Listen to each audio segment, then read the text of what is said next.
देसी boy Hardoi channel में आपका स्वागत है गाइज। आज हम जा रहे हैं भागवत सुनने के लिए सौरभ के साथ। सौरभ अपने घर पे पे हम कॉल करेंगे। कॉल करने के बाद फिर हम जाएंगे साथ में भागवत देखने के लिए, ठीक है। तो हम आपको बने रहिए वीडियो में गाइज। हम दिखाते हैं आप लोगों को भागवत, ठीक है। गाँव की घर से निकलने के बाद गाइज अब हम आ चुके रोड पे, जा रहे हैं गाँव की तरफ। तो हम आ चुके गाँव वाली रोड पे और जा रहे हैं हम गाँव की तरफ।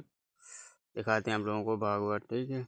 ये पड़ता है केपी कला बीच में। तो अब हम गांव में पहुंचने वाले हैं, तो देखो गाइस। हमारी मदद कर देना और हम गौतम ऋषि के घर में छल करेंगे अहिल्या के साथ। प्रिय भक्तों, गौतम ऋषि के घर में छल करने के लिए महाराज इंद्र पहुंच गया और चंद्रमा को महाराज मुर्गा बनाया और महात्मा का वेश बना करके पहुंच गया। जब दरवाजे पे पहुंच गया मेरे भक्तों, तो रात के 3 बजे आवाज लगाई है और जब आवाज लगाई है तो महाराज गौतम ऋषि ने सुना कि सुबह हो गया है। और गौतम ऋषि का तो रोज का नियम था कि सुबह 4 बजे गंगा स्नान के लिए जाया करते थे। तो गौतम ऋषि ने महाराज जब मुर्गे की आवाज सुनी तो गौतम ऋषि ने अपना लंगोटी और कमंडल उठाया। गौतम ऋषि स्नान करने के लिए चले गए। इतने बीच में महाराज चंद्रमा जो बना था वो मुर्गा बना हुआ गेट पे खड़ा है। इंद्र जो था वो अंदर चला गया।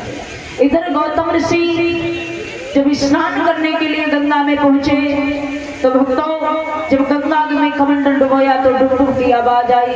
गंगा ने जवाब दिया, और गौतम तुमने तो मुझे सोते ही जगा दिया, अभी सुबह नहीं है, अभी तो रात है। गौतम ने जवाब दिया, अरे भैया रात नहीं है तो सुबह है।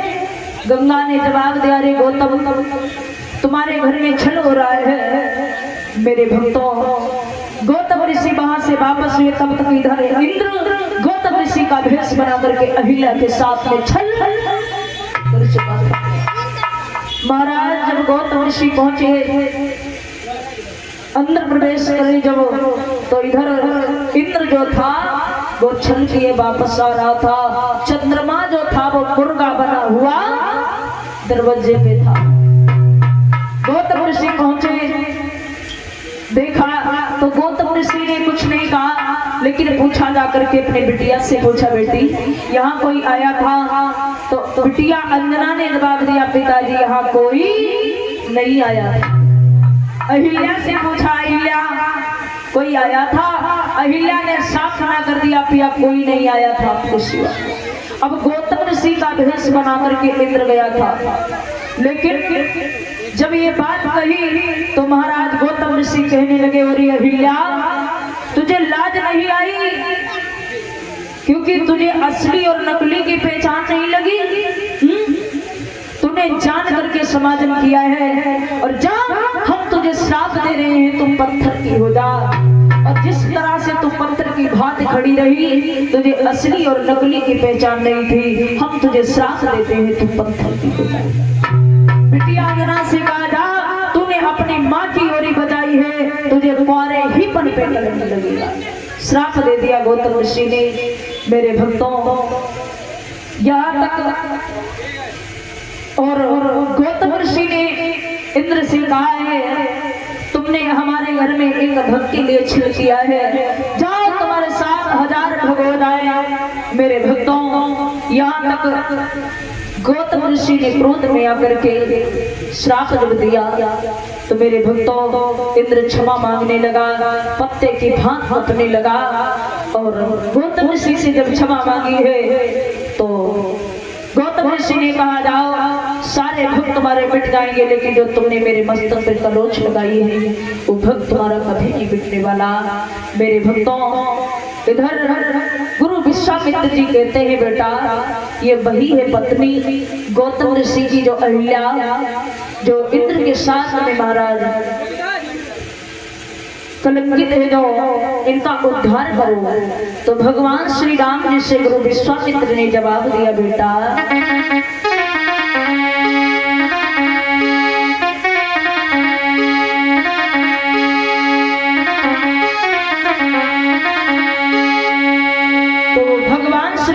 उसी समय क्या करते हैं कि उन विश्वामित्र के कहने पे और उन अहिल्या का उद्धार किया।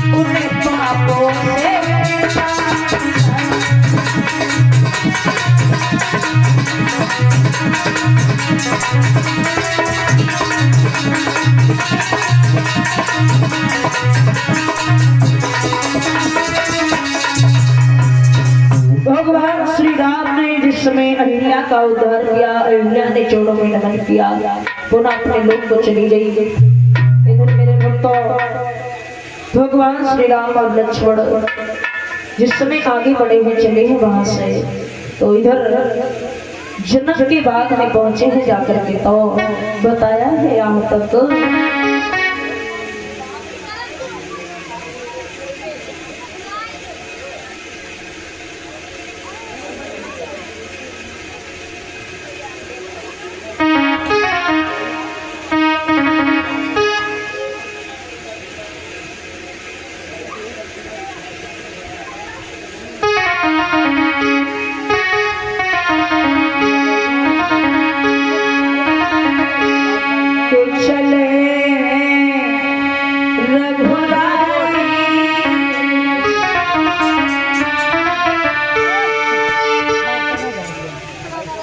अब यार कोड बताए वो जाओ बता दो जाओ 1 से 8 1 से 8 कौन से फोन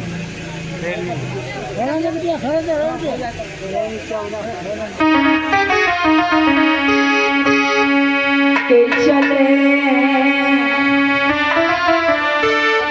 रघुराई और पहुँचे भूलवा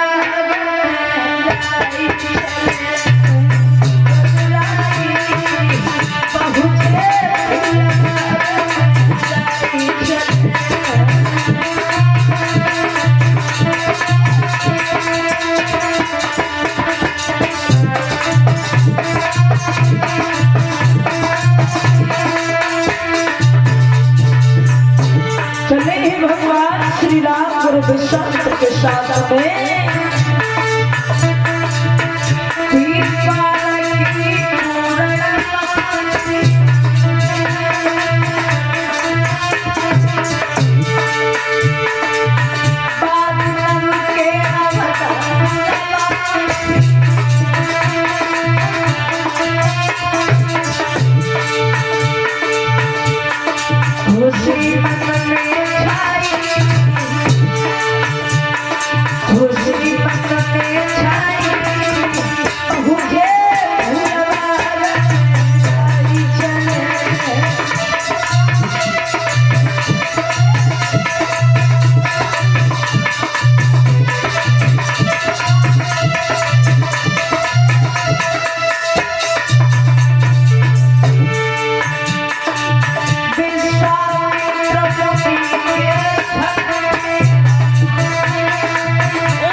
मेरे भक्तों, जिस समय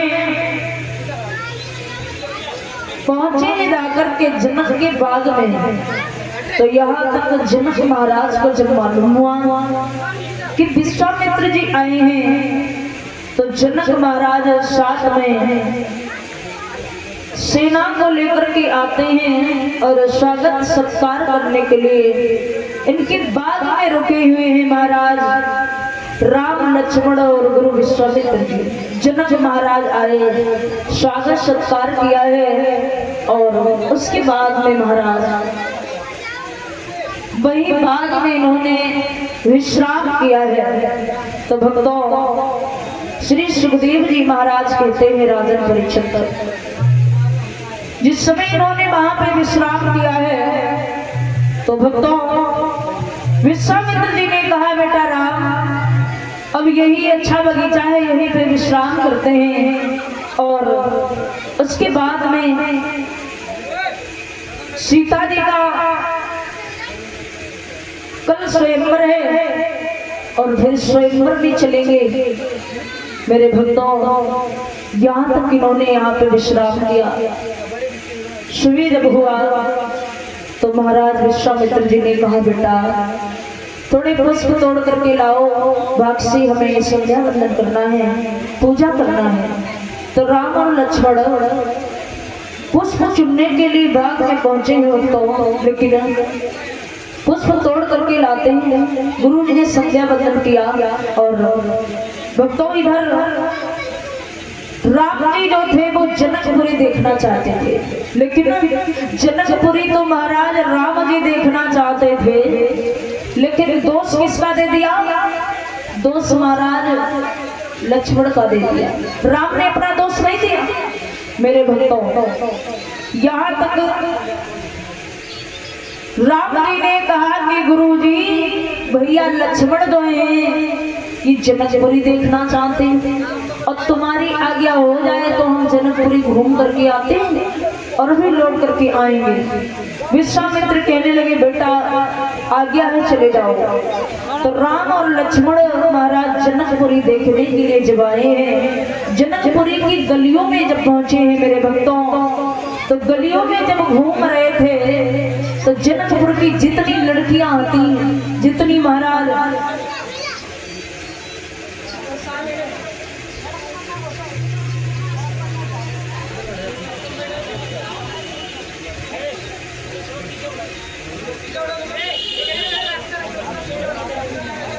और ये राजेश दादा जी की तरफ से भगवान की छोड़ में 50 एवं फलदान हुए हैं।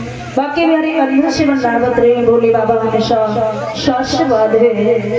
भक्तों इधर जिस समय महाराज राम और लक्ष्मण जनकपुरी में घूम रहे थे तो जनकपुरी की जितनी स्त्रियां लड़कियां होती सब देख रही, कोई छत से देख रही, कोई झरोकल से देख रही, मतलब सब देख रही थी राम जी को और आपस में बातें कर रही थी। और बहना ऐसे तो राजकुमार देखो हमने कभी नहीं देखे, बड़े सुंदर हैं और ये आए हैं, हमने सुना है भाई बाग में रुके हुए हैं।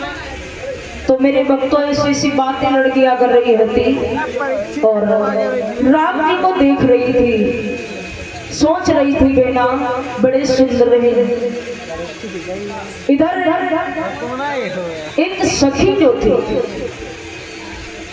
एक सीता जी की सखी जो थी, उसने जब देखा है राम जी को तो एक बोली दीदी जो गोरों वालों ना जो सांवलों वालों के तो सुंदर है।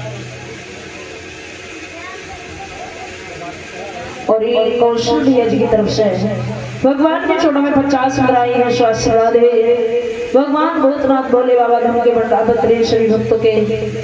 तो बंधुओं जब ये कहा है कि बेना जो पीछे वाला जो गोरो है जी तो सुंदर ना है दिखने में लग रहा है, जब तो जो सामने वाला ना जो बड़ा सुंदर लग रहा है। मेरे भक्तों ऐसी लड़कियां बातें कर रही है, सोच रही थी बेना बड़े सुंदर हैं और देखो ऐसा लग रहा कोई अच्छे खानदान से है। बोली हाँ बेना ऐसा ही लग रहा है। तो ये सखी जो थी महाराज सीता जी की, उसने फूल लिया और फूल को लेकर के महाराज राम के गाल पे उस फूल को चला दिया।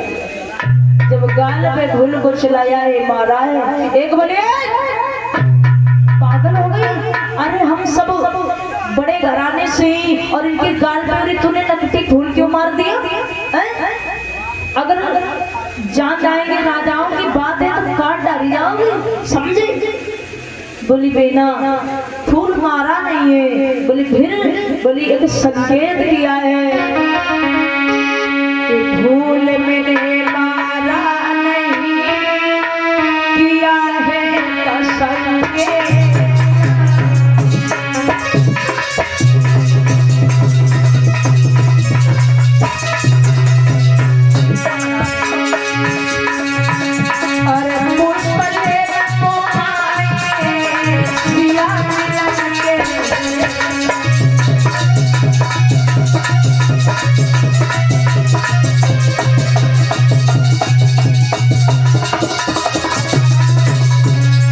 एक बोली दीदी देख फूल मैंने मारा नहीं, मैंने इशारा किया, इन्हें संकेत दिया है, क्योंकि ये पुष्प जो है ये जनाने बाग में मिलता है, सीता जी के बाग में, और वहाँ ये कल अगर समझदार होंगे बहना तो कल वही बगिया में मिलेंगे, ठीक है? और हम सब चलेंगे तो वहीं से मुलाकात हो जाएगी।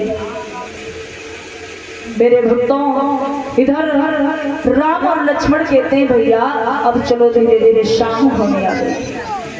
तो मेरे भक्तों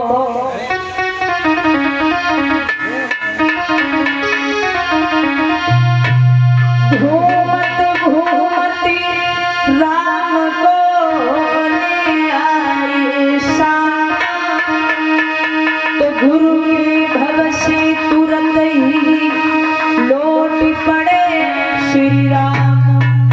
भैया लक्ष्मण और राम लौट आए वापस। मेरे भक्तों विश्राम किया है, श्री गुरुदेव ने कहा बेटा जाओ पुष्प ले आओ, तो वही बात के लिए चले राम और लक्ष्मण फूल लेने के लिए सीता जी के बगीचा के लिए। और इधर से सीता भी आई थी पुष्प लेने के लिए उसी बाग में मैया गौरी जी का पूजन करने। मेरे भक्तों जब पुष्प बाग में पहुंचे हैं राम और लक्ष्मण जाकर के फूल तोड़ रहे थे, जब बगिया में फूल तोड़ रहे थे भक्तों, और इधर से सीता भी आई है, तो लिखा है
सखी जो सीता जी की बाकी नजर जब पड़ी तो बाने जब देखो लला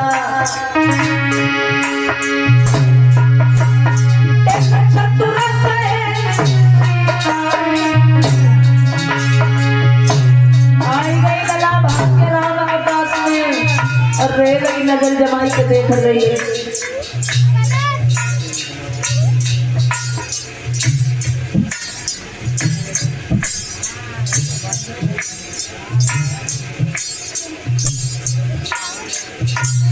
और ये सुमित भैया की तरफ से 21 मुद्राएं बंधल डालवा है भगवान के चोर में श्वास से बांधे है।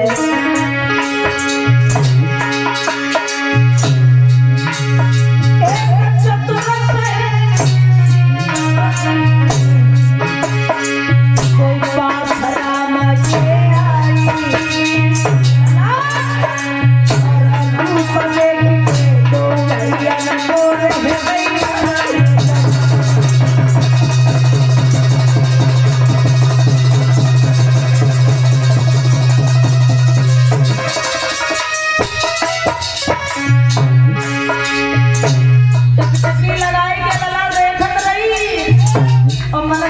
विचार करने लगी जब देखे जो कल गलियों में घूम रहे थे।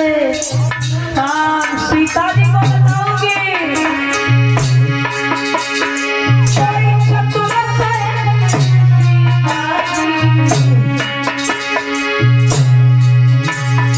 कोई चतुर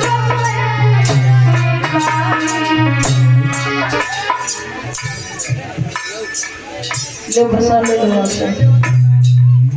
और ये दक्षिण मुद्रा में हमारे मनोज भैया जी की धर्मपत्नी जी की तरफ से रामी है। भगवान उन दोनों से बता हैं आशीर्वाद है।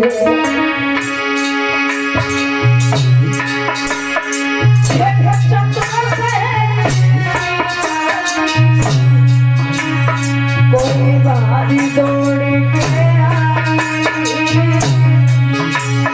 और हाथ पकड़ सीता को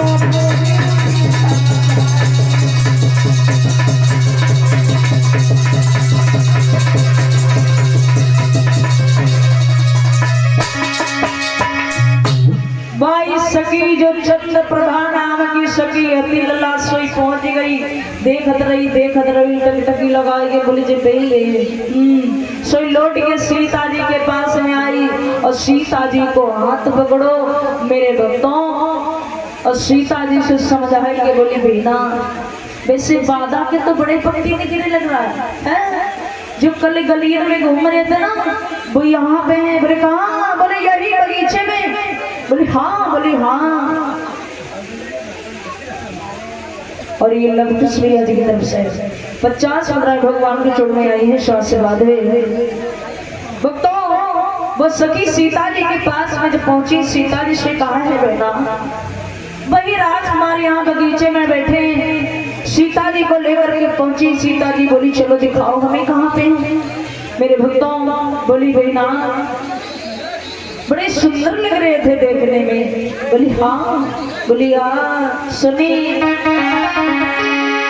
आरी प्यारे लगे बड़े प्यारे लगे और रघुवीर मोरे सदनी प्यारे लगे रघुवीर मोरे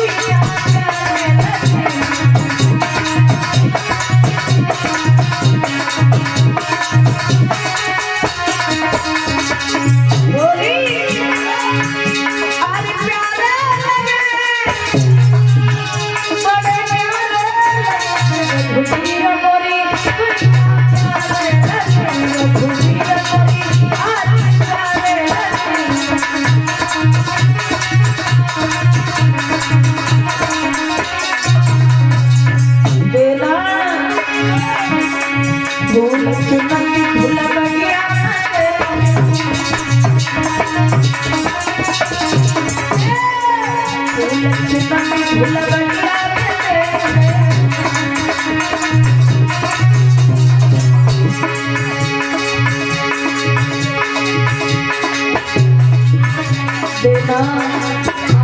देखो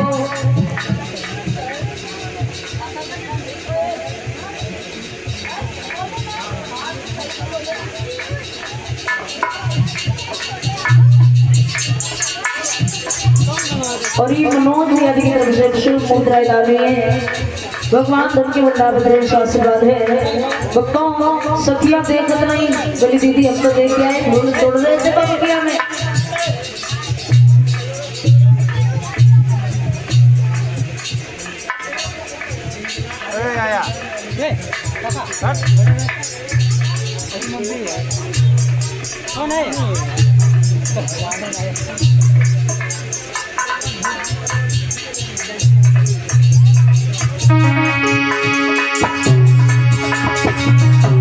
और देखिए सुनिए अरे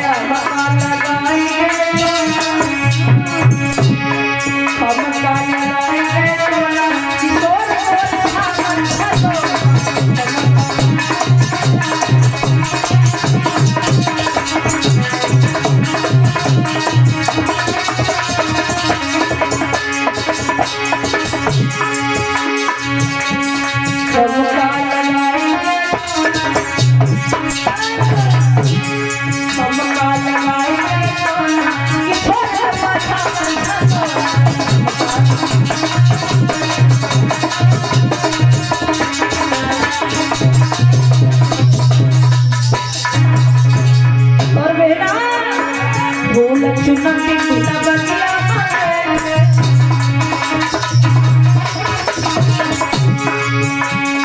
फूल तोड़ती फूला बगिया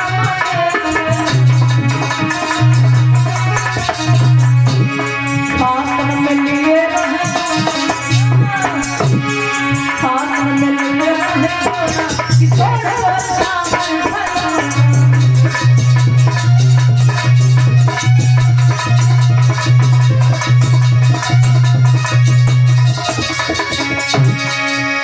ऐसे ऐसे सगिया बातें कर रही। बोली बेना अब सही फूल तोड़त बड़े बे देख के आई। बोली कहाँ से? बोली बगिया में। सही बोली चल बेना मोई दिखा चले। सीता जी को लेकर के सगिया जब पास में पहुंची है मेरे भक्तों, तो आज सीता जी ने जिस समय राम को देखा और राम जी ने जब सीता को देखा है मेरे बंधु, तो आज इधर सीता जी जो थी राम को देख रही है, राम जी सीता को देखने लगे। हुआ ये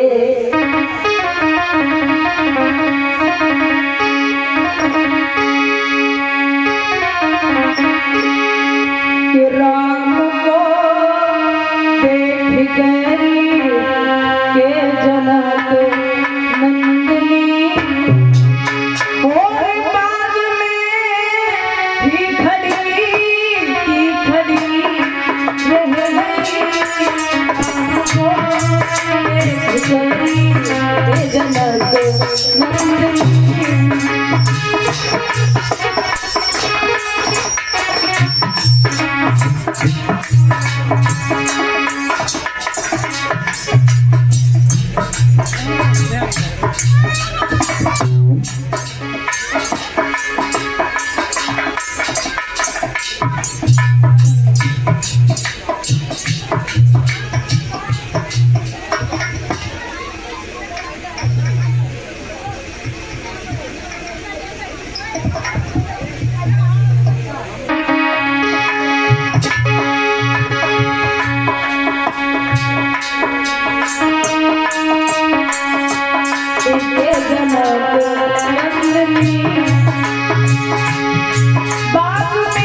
और ये देवेंद्र भैया जी की तरफ से 50 दानी भगवान की चौड़ों में प्रसाद ले लो वहां पीछे।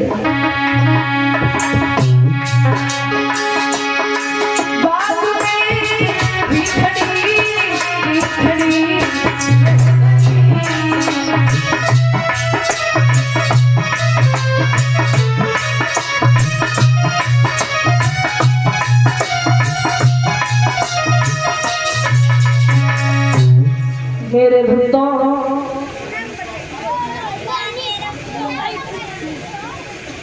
और ये सोनू शास्त्री सुपार मोलिया से भगवान के चरणों में 21 मुद्राएं भेंट करते हैं। आशीर्वाद है बंधुओं। इधर जिस समय राम जी सीता की तरफ देख रहे, सीता जी राम की तरफ देख रही हैं, तो मेरे भक्तों यहाँ तक लिखा है स्वामी जी ने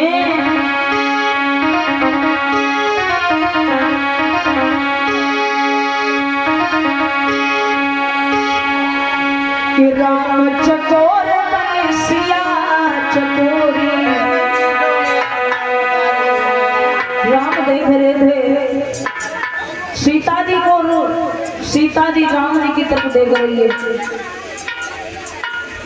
यहाँ तक बताया है कि फंस गए प्रेम की डोरी में और चित छोड़ा चित छोड़ा।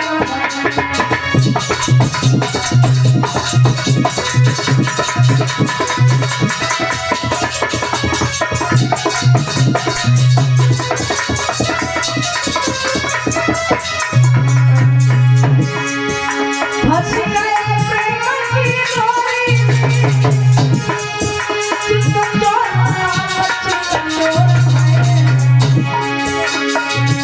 सीता की सूरत जब देखी राघव के नैन चकोर भये।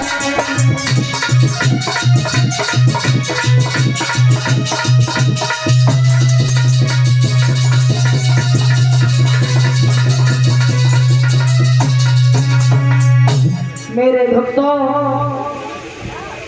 फंस गए प्रेम की डोरी में, चित चोर आप चित चोर भये। सीता की सूरत जब देखी राघव के नैन चकोर भये। प्रसाद ले लो यहाँ से। कथा सुना है वहाँ टाला ना है यार। देखो ये एक कथा सुन और ये 51 मुद्राएं हमारे पप्पू भैया जी की धर्मपत्नी की तरफ से डाल रही है। भगवान धन के वृंदावन में आशीर्वाद है। श्रोता भक्तों, राम जी सीता की तरफ निहार रहे हैं, सीता जी राम की तरफ देख रही है। इधर सीता जी की सखिया जो कहती है बिना चलो ना, अरे चलो ना, घर में डांट पड़ेगी। कोई जवाब नहीं। लक्ष्मण राम जी से कह रहे भैया अरे चलो ना, गुरुजी डांट करेंगे, अरे पूजा के लिए देर हो गई। मेरे भक्तों कोई जवाब नहीं। इधर सखिया जो है सीता जी को खींच रही है और लक्ष्मण जो है बार बार राम के उल्टा लगा रहे भैया अरे चलो ना, चलो ना गुरुजी डांट करेंगे, चलो ना भैया। मेरे भक्तों यहाँ तक कहते हैं सीता जी कुछ सखिया वहां से ले आया तो सीता जी पहुंची हैं गौरा मैया के मंदिर में। जब पुष्प लेकर के और पुष्पों के हार बना करके सीता जी जब पहुंची हैं गौरा मैया के मंदिर में, इधर राम और लक्ष्मण वापस हुए गुरु जी के पास में। सीता जी जब वहां पे पहुंची हैं तो गौरी मैया से दोनों हाथ जोड़ करके कहती है मैया, पहले तो सीता जी के मन में भाव ये था कि पति हमें गोरा चाहिए, लेकिन जब राम जी को सीता जी ने देखा तो विचार उनके बदल गए, क्योंकि हर लड़की की लालसा इच्छा यही होती कि पति हमें गोरा चाहिए। लेकिन सीता ने जब राम को निहारो तो सीता जी के भाव बदल गए। सीता जी ने कहा है भैया, और ये राज बहादुर भैया जी किस मुद्रा दान करते हैं। भगवान भूतनाथ बोले बाबा धन से वरनावत में आशीर्वाद है। भक्तों सीता जी जब मंदिर में पहुंची है गौरा भैया के तो गौरा भैया से एक बात कहती है सीता जी ने भैया कि देवी पूजी पद कमल सुरी नर मुनि सदा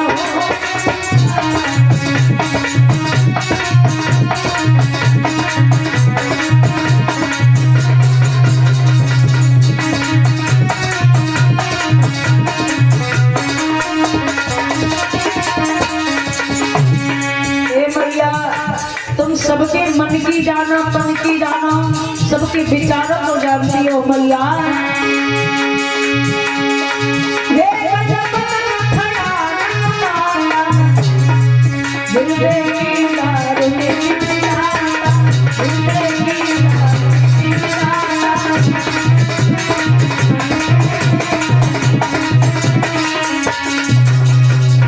सीता जी कहने लगी है मैया, देवी पूजी पद कमल तुम्हारे असुरी नर मुनि सब होई सुधारे। हे गजब दना खड़ानन माता और हृदय की दारुणी दीति। मेरे भक्तों सीता जी कहने लगी, हे मैया तुम सबके हृदय की तन की मन की जानने वाली हो माँ। तो यहाँ तक सीता जी ने माला जो ली, वो माला जब सीता जी ने डाली तो वहां पे जो मूर्ति थी वो महाराज अर्धनागेश्वर नाम से मूर्ति जानी जाती है। तो आधा शरीर जो था भगवान भोले बाबा का था और आधा शरीर मैया गौरा जी का था। तो सीता जी बहुत बड़ी होशियार है। सीता जी ने भगवान भोले बाबा के अंग में माला नहीं डाली, यानी गले में माला नहीं डाली सीता जी ने, क्योंकि गले में अगर माला डालती तो महाराज भोले बाबा के भी साथ में वो माला पड़ जाती। सीता जी बहुत बड़ी होशियार हैं। सीता जी ने मेरे भक्तों मैया गौरा जी के अंग में जब माला डाली है तो माया खस गई। और एक बात सोचना आप लोग, जब किसी के माला डालोगे तो वो माला फंस नहीं सकती, क्योंकि सीता जी ने गले में माला डाली नहीं। और जब माला खसी तो मूर्ति मुस्कुराई और सीता जी से कहा, बेटी हम जान गए तुम बहुत बड़ी होशियार हो। खसी माली मूर्ति मुस्कानी अबे प्रेम बस भई भवानी। मूर्ति मुस्कुराई, जवाब दिया, बेटी तुम बहुत बड़ी होशियार हो और जाओ हम तुम्हें वरदान दे रहे हैं, तुम जिसके हाथों से चाहोगी उसी के हाथों से वो धनुष टूटेगा। आज सीता जी वहां से वापस हुई और जब आई है वापस तो मेरे भक्तों इधर धनुष जो है रंगभूमि में रखा हुआ है। देश देश के राजा लोग चले हुए धनुष तोड़ने के लिए, बड़े बड़े राजा महाराजा लोग, सभी के पास में जनक ने सूचना भिजवाई। जब वो राजा महाराजा लोग वहां पे धनुष तोड़ने के लिए पहुंचे, जैसे महाराज बाणासुर, रावण जैसे राजा लोग वहां पे सब पहुंचे हैं, बड़े बड़े राजा लोग गए। तो भक्तों जब धनुष तोड़ने की बारी आई है मेरे भक्तों, लेकिन राजा लोगों में बातें हो रही, भैया धनुष हम तोड़ेंगे और सीता के साथ में रिश्ता हम जोड़ेंगे। सभी के मन में विचार हैं। इधर मेरे भक्तों सीता जी माला लिए हुए खड़ी हैं और इधर राजा लोग सब धनुष तोड़ने के लिए तैयार हो गए, अपनी अपनी ताकत लगाने लगे हैं धनुष तोड़ने के लिए। राजा महाराजा लोग जब धनुष तोड़ने के लिए पहुंचे तो मेरे भैया धनुष तोड़ना तो दूर रहा, किसी ने धनुष को हिला भी नहीं पाया और 10,000 राजा लोग लग गए, लेकिन धनुष तोड़ना तो दूर रहा, किसी ने हिला तक नहीं पाया। तो लिखा है कि भूप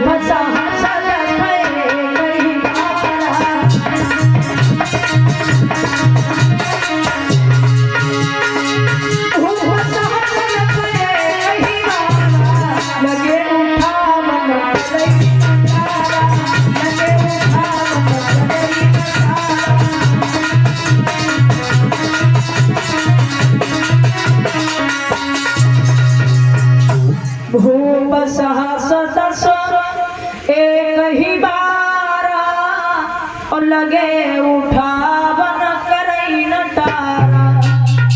क्योंकि मेरे भैया रामायण में हर बात पे हर चौपाई पे शंका है, लेकिन शंका न करें, क्योंकि एक बात बताओ, अगर 10,000 राजा एक साथ लग गए होते तो राजा नहीं का मच्छर होते कि चीटी होते जो धनुष ना उठाई पाओगे।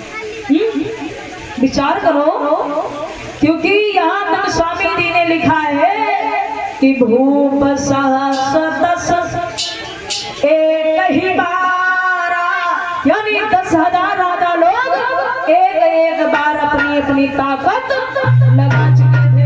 एक ही बार सब अपनी अपनी ताकत लगा के बैठ गए चुपचाप, लेकिन धनुष तोड़ना तो दूर रहा, किसी ने धनुष हिला भी नहीं पाया। मेरे भक्तों यहाँ तक जैसे 1200 राजा लोग वहां पे थे, उन्होंने भी धनुष नहीं हिला पाया।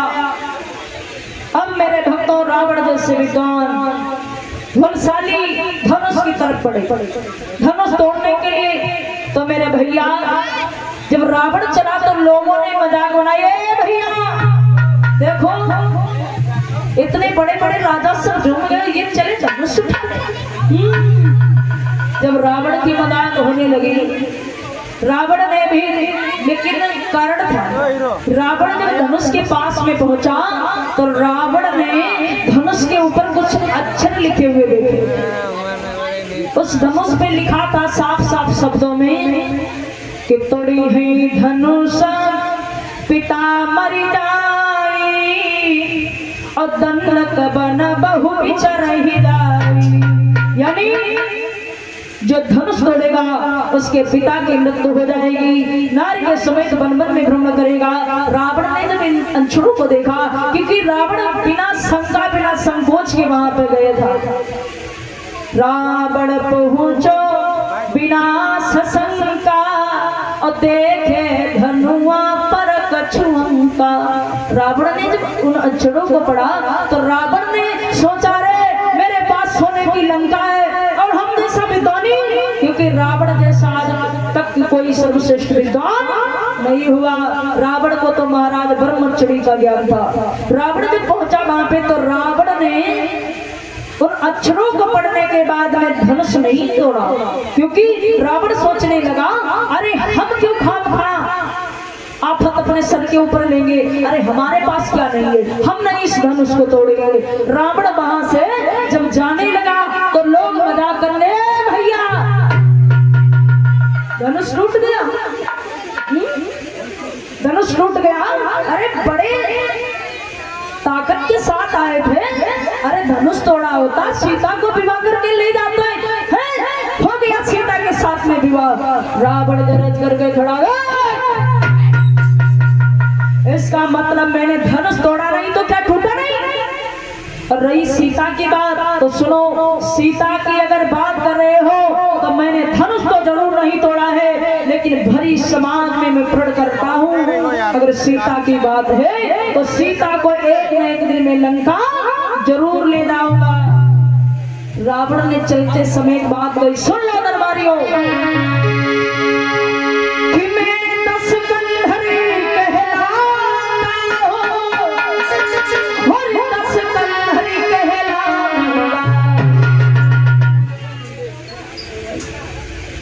और ये 51 मुद्राएं संदीप भैया वितरण करते हैं।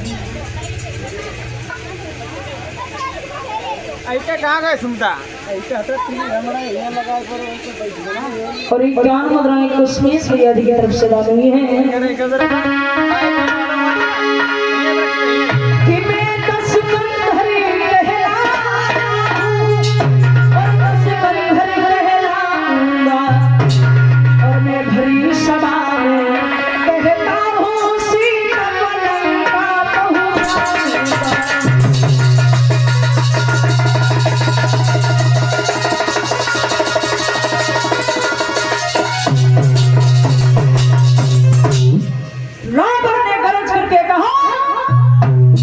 मैं 10 कंदर कहलाता हूँ और 10 कंदर कहलाऊंगा और भरी समा में कहता हूँ सीता को लंका पहुंचाऊंगा। जा रहा हूँ, रावण तो वहां से चला गया।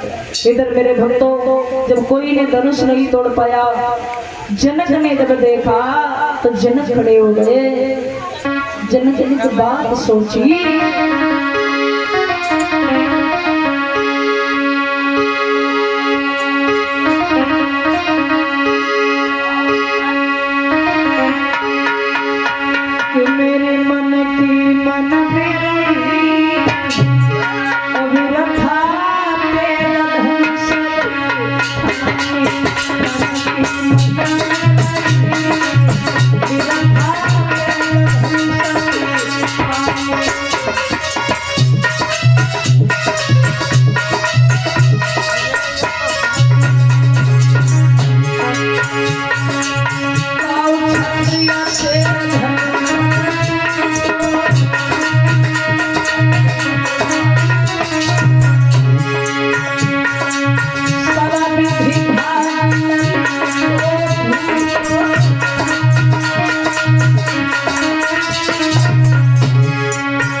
भक्तों, जनक कहने लगे अगर मैं ऐसा जानता तो ये प्रण ही नहीं रखता, कोई ऐसा वीर राजा नहीं रहा जो इस धनुष को तोड़ देता।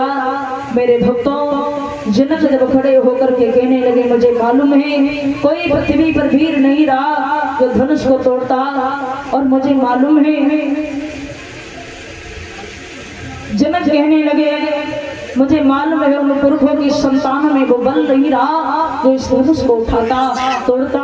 मेरे भक्तों, जब ये जनक के शब्द महाराज लक्ष्मण ने सुने, लक्ष्मण खड़े हो गए। लक्ष्मण ने जनक से कहा है जनक, और लक्ष्मण ने जनक से एक बात कही, जनक तुम्हें नहीं मालूम है रघुवीर राम जी के होते अनुचित वाणी के डालिए, क्या कहा जनक फिर से बोलो पृथ्वी वीरों से खाली।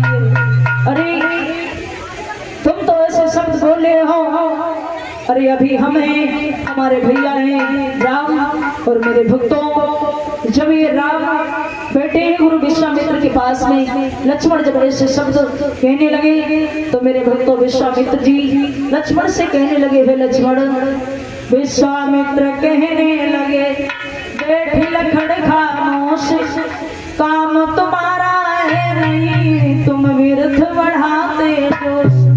लक्ष्मण अभी तुम्हारे भैया हैं, तुम चुपचाप बैठो। और विश्वामित्र जी ने राम से कहा बेटा राम जाओ धनुष को तोड़ो।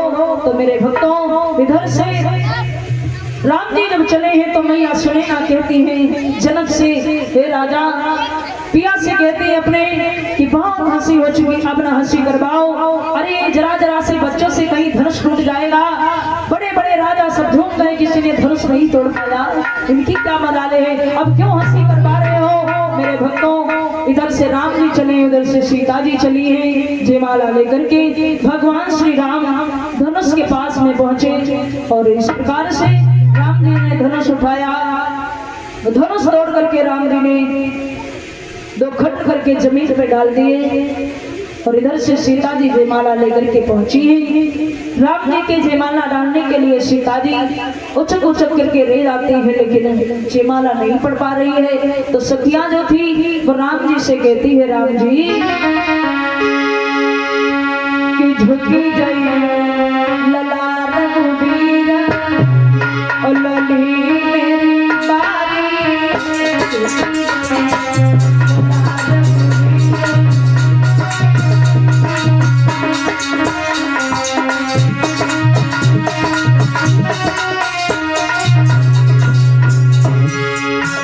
और सखिया कहती हैं साढ़े छह की मेरी बिटिया मलिया,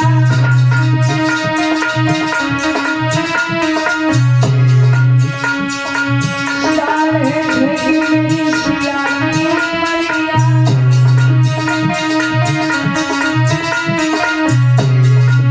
साढ़े चौदह के तुम रघुवीर,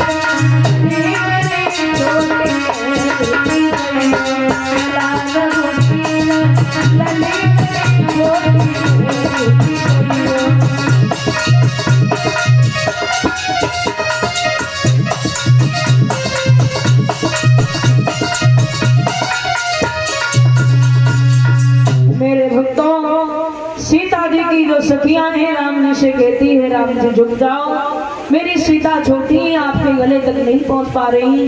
राम जी झुकने के लिए तैयार हुए। सो लक्ष्मण ने कही भैया सीधे खड़े रहो, हाँ ससुराल में पहली बार झुके तो सारी जिंदगी झुके रह जाओ, चुपचाप खड़े रहो। एक लड़की पहुंची राम से गए, सपनों बना काम बिगाड़ दो तुमने, कितनी सुंदर जयमाला पढ़ने जा रही थी। लक्ष्मण जी कहने लगे अगर मेरी वजह से जयमाला नहीं पढ़ पा रही तो ठीक है मैं ही डरवाऊंगा। मेरे भक्तों, लक्ष्मण जी ने विचार किया कि भैया एक तो बड़ो काम करो, हमने पैरों ना छुए। सो लक्ष्मण जी झुक गए अपने भैया के पैर जब छूने लगे तो राम जी झुक करके लक्ष्मण को जब उठाने लगे तो सीता जी को मौका मिल गया। सीता जी ने राम के गले में जयमाला डाल दी। बोलिए श्याम रामचंद्र की, सीताराम मनोहर जोड़ी, दशरथ नंदन जनक किशोरी। इस प्रकार से सीता जी की जयमाला पड़ी और उसके बाद में सब कार्य होगा। सुबह दो सीता जी की विदाई होगी। सभी माताएं बहनें और एक प्यारा सा संकीर्तन है। पुनः आप लोग अग्रिम चर्चा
प्रेम कियो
बोलिए राधे रानी सरकार की।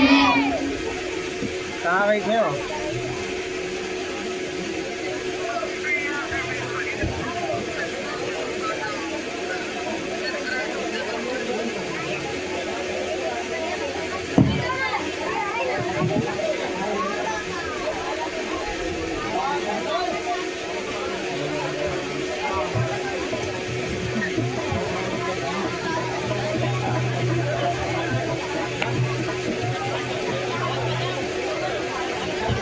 लगा रहा था, उठा नहीं रहा था मैं।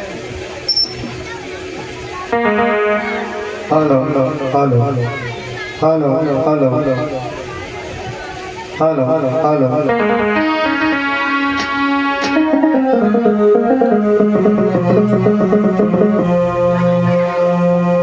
दीन बंधु दयानिधि प्रभु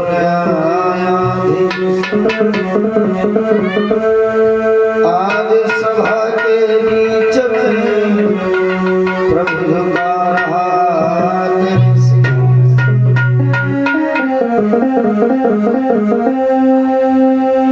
तो कौशले समिथले शरीर सिद्धि करेगी काम तो वाणी वर्णन के प्रथम बोले सिया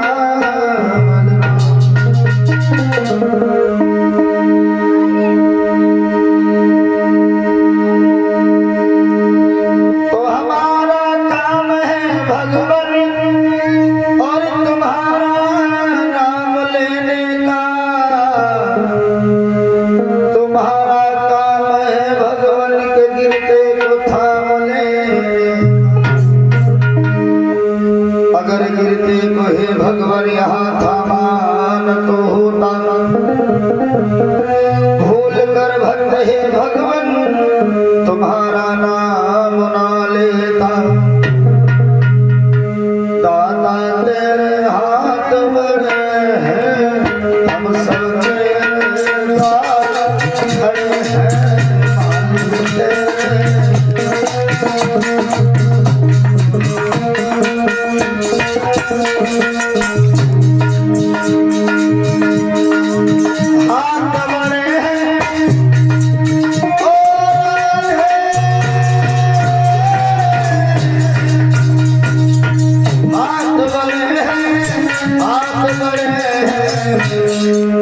हम सब तेरे द्वार खड़े हैं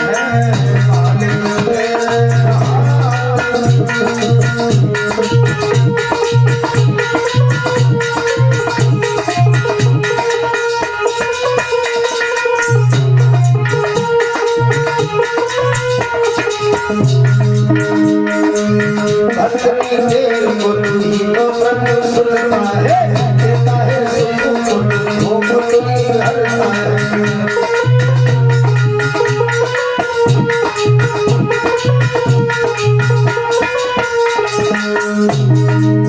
ना कोई महल हर कोई रहता है ना कोई महल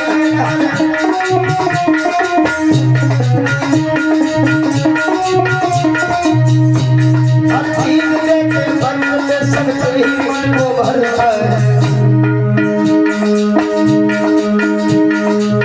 ना कोई महल हर और कोई रहता है ना कोई महल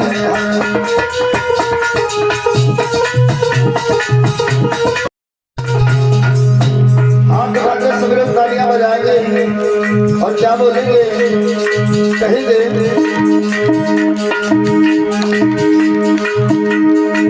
खींच ले गया दुशासन बहन द्रौपदी बचाई नाग नाग जीत का किनारा है बताया राज नाग शोभा है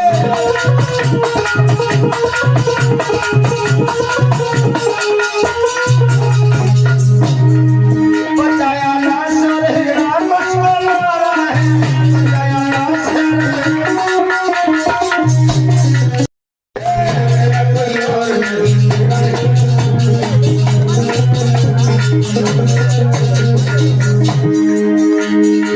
वही तेरे नाम की ओ राधे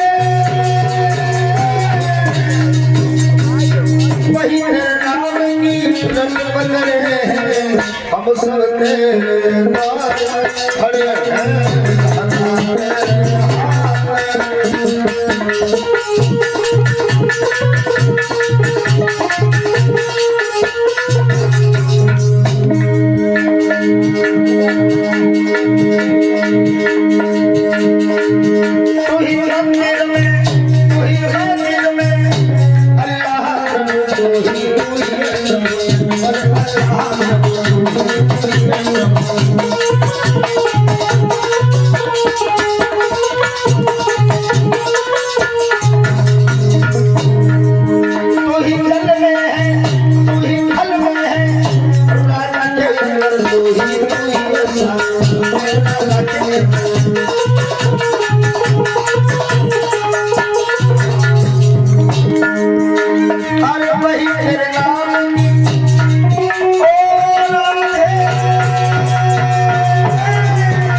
हम सब तेरे खड़े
बोलिए गोविंद भगवान की जयकारा थोड़ा तेज लगाओ।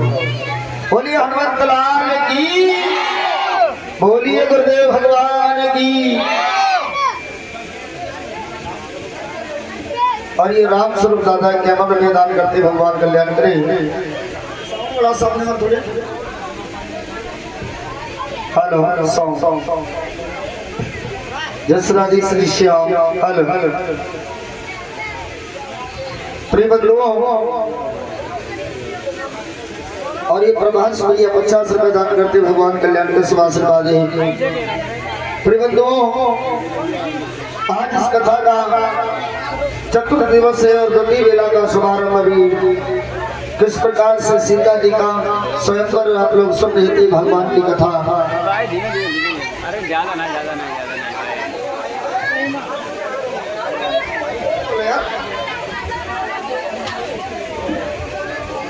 और ये सुरजीत भैया 50 रुपए दान करते हैं और 100 मुद्राएं गोविंद मास्टर जी, 100 मुद्राएं हमारे श्याम फौजी की तरफ से दान बहुत बहुत धन्यवाद है।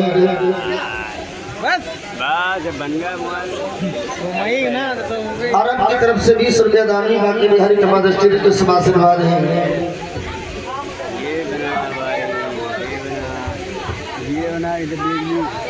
और ये सुष्मिता बिटिया इनकी तरफ से जब भगवान के चरणों में 100 मुद्राएं आई, बाकी बिहारी कमा दृष्टि के शुभ आशीर्वाद है।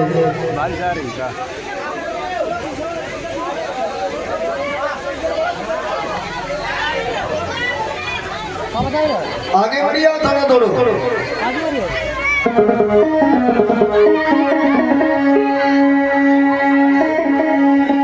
तालियों की सेवा करने के बाद संगीत बोलने भगवान का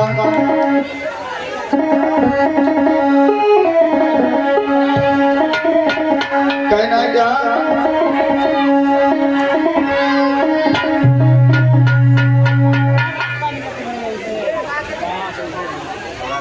शिवांगी बिटिया 21 रुपए दान कर रही, भगवान कल्याण करें।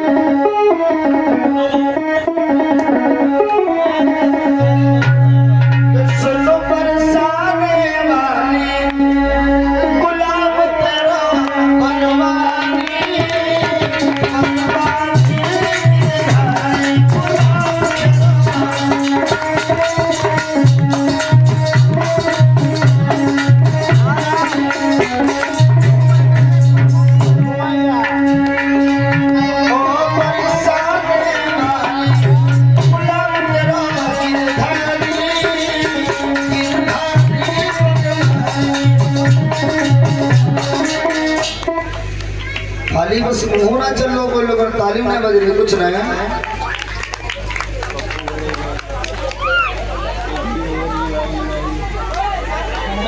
पचास बन रहे पप्पू, 50 बन रहे सरवन, 50 बन रहे हमारी गिरिजा बिटिया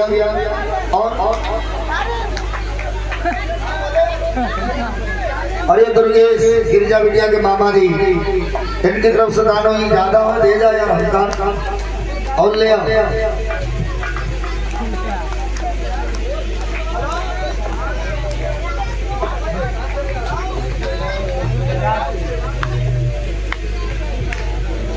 और ये राधिका बिटिया 21 रुपया और ये गुलाबसी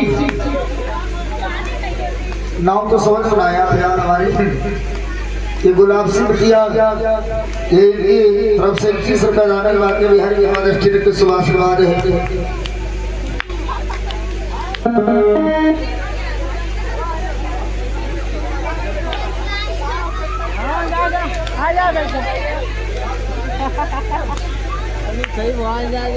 और ये राम लड़ते 51 रुपये दान कर रहे हैं। हम लोग सुना सब कान बेकार हो गए भैया, अलग जोर ना कोई सुनाई तो सकते।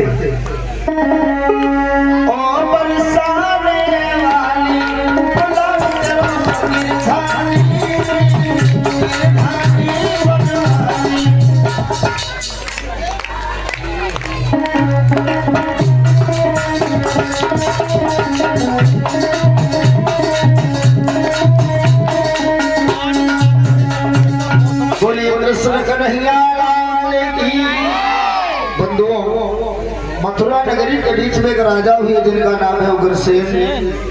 उग्रसेन की पत्नी जिनका नाम है महाराज पवन रेखा, बड़ी सुंदर है, स्वाभिमान है। महाराज ने सब कुछ था, धन दौलत रुपया पैसा था, लेकिन एक पुत्र न होने के कारण महाराज भी दुखी और रानी भी दुखी हुई। यहाँ तक महाराज उग्रसेन दुखी हुए तो रानी पवन रेखा एक दिन अपने पिया से बोली, पिया मैं वन में घूमना चाहती हूँ। बोले चले जाओ, लेकिन साथ में वापस आना। रानी पवन रेखा सखियन को लेकर के वन में पहुंची है, लेकिन वन में सखियां तो थी, रानी पवन रेखा से बिछड़ गई। वहां पे पवन रेखा जब अकेली रह गई, पवन रेखा के रूप को देख करके दुर्मलिक नाम के राक्षस ने उग्रसेन का रूप बनाया और महाराज रानी पवन रेखा के साथ में संभोग किया और रानी पवन रेखा के सामने असली स्वरूप में आया, जिसमें उसने कहा है कि मेरे समान योद्धा होगा कोई भी जीत न पाएगा। राजा नर की तो बात है क्या, इंद्र भी हार कर जाएगा। आनंद मनाओ पवन रेखा, इतना कहकर के वो दुर्मल नाम का राक्षस चला गया। महाराज रानी पवन रेखा 10 महीने जब बीत हुए हैं, यहाँ तक कि पवन कुमार आई भवन जब हम जा रहे बागो सुन के घर, टाइम हो गया है 12:30 बज गया है। अब गाइस अगर वीडियो अच्छा लगा तो लाइक करें, कमेंट करें और शेयर करें। मिलते हैं नेक्स्ट वीडियो में, तब तक के लिए बाय बाय।